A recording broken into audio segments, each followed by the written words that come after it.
Peace be upon you all, and welcome to my channel. I know some of you want to experiment with the boxes and try modifying the program. It's actually very simple. Just click on the lock and enter either 13456 or 654321.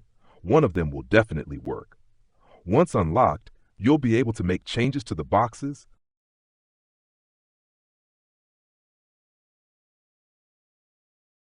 or even import boxes from the library and edit the pins however you like.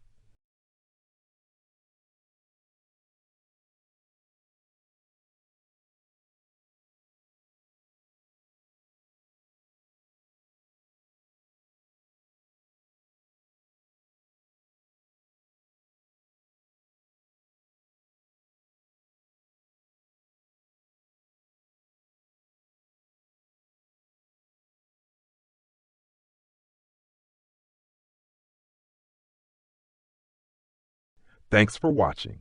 Don't forget to like and subscribe.